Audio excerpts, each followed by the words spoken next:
बिस्मिल्लाहिर्रहमानिर्रहीम। अस्सलाम वालेकुम। मैं हूं मोहम्मद शुएब और आप देख रहे हैं Mughal electrical engineer YouTube channel.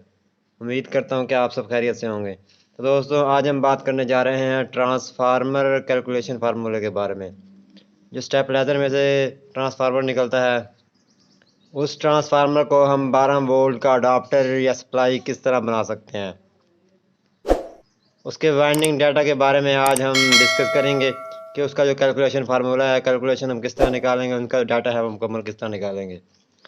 आजकल जो सप्लाई अमूमन जो मार्केट में आ रही है वो कंप्यूटर के सीपीयू में से निकली हुई सप्लाई होती है, जो कामयाब नहीं है। उसके अलावा जो लैपटॉप होता है उसका भी जो चार्जर होता है वो भी आजकल चल रहा है, लेकिन ये दोनों चीज़ें कामयाब नहीं हैं। जो कामयाब है वो ट्रांसफार्मर ही है। तो उसका फार्मूला हम डिस्कस करते हैं। सबसे पहले हमें एरिया की ज़रूरत पड़ेगी। इस तरह मेरे सामने एक फार्मर मौजूद है, तो इसकी हम पैमाइश कर लेते हैं। किसी भी 7 की दो साइड की पैमाइश कर लेनी है। जैसा ये लंबाई ज़्यादा है और ये चौड़ाई कम है, तो पहले हम चौड़ाई की पैमाइश कर लेते हैं।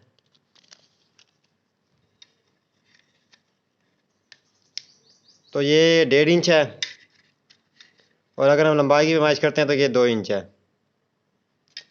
1.5 बाय 2। हमारा जो एरिया है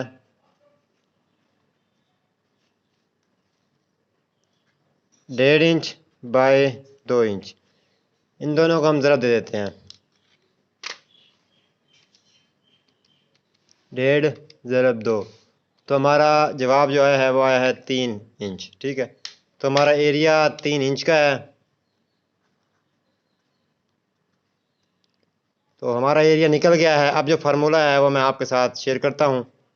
फार्मूला है वो है 8 तकसीम एरिया। जवाब आएगा उसे हमने ज़रा दे देना है वोल्ट से।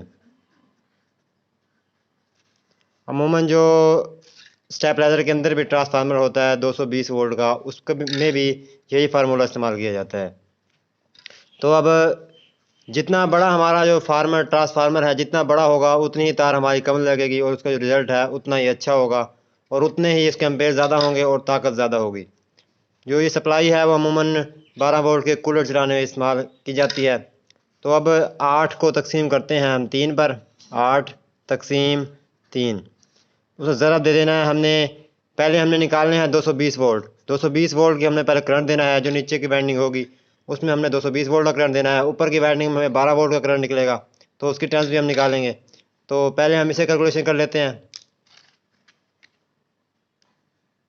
8 तकसीम 3, जवाब आएगा उसे हमने ज़रब दे देना है 220 से।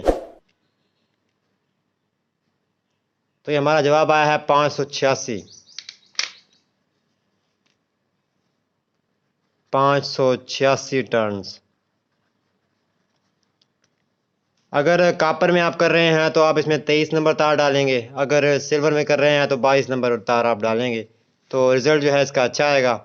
वरना सिल्वर में आप 23 नंबर भी डाल सकते हैं, लेकिन थोड़ा सा रिज़ल्ट में जो एम्पेयर हैं वो थोड़े डाउन हो जाएंगे। तो अब हम कैलकुलेशन करते हैं 12 वोल्ट पर।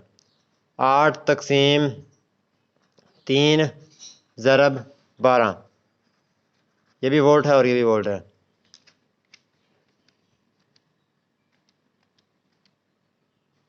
ज़रब 12, 32 टर्न्स। ठीक है, तो हमारा जवाब आया है 32।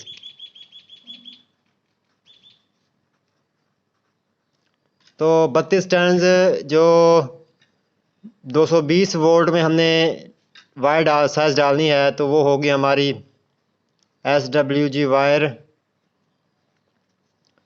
23 या 24, 23 या 22, 22 या 23। 24 नंबर डाल सकते हैं, लेकिन 24 नंबर मुनासिब नहीं है। तो जो 12 वोल्ट में हमने डालनी है, कोशिश करें 16 नंबर वायर डालें, 16 या 17। अगर ये नहीं है तो हम 32 टन्स की जगह 40 या 45 टन्स करके 18 नंबर वायर भी डाल सकते हैं। 18 नंबर वायर भी डाल सकते हैं। तो हमारा जो वोल्ट्स अगर 12 से 13 वोल्ट भी आ गए, 14 वोल्ट भी आ गए, तो उससे कोई फ़र्क नहीं पड़ता। तो इस तरह आप किसी भी किस्म के ख़राब स्टेबलाइज़र के ट्रांसफार्मर को रिवाइंड कर सकते हैं। और 12 वोल्ट का सप्लाई, 12 वोल्ट की सप्लाई बना सकते हैं। और नीचे की जो तार होगी 12 वोल्ट की, नीचे की जो स्टार्ट की थी आपने पहली तार, तो उसमें आपने 4 डायोड लगाने हैं, तो वो प्लस वाली तार हो जाएगी, और जो दूसरी बगैर डायोड वाली है वो माइनस वाली तार हो जाएगी। इस तरह की मज़ीद अच्छी अच्छी वीडियो लेने के लिए हमारे यूट्यूब चैनल को सब्सक्राइब कर दें और साथ में बेल नोटिफिकेशन भी ऑन कर दें, ताकि आने वाली वीडियो की नोटिफिकेशन आपको मिल जाए। बाकी इंशाल्लाह आने वाले दिनों में और भी अच्छी अच्छी वीडियोज़ आपके साथ शेयर करेंगे। बाकी इंशाल्लाह आपसे अगली वीडियो में मुलाकात होगी। अपना ख्याल रखिएगा। अल्लाह हाफिज़।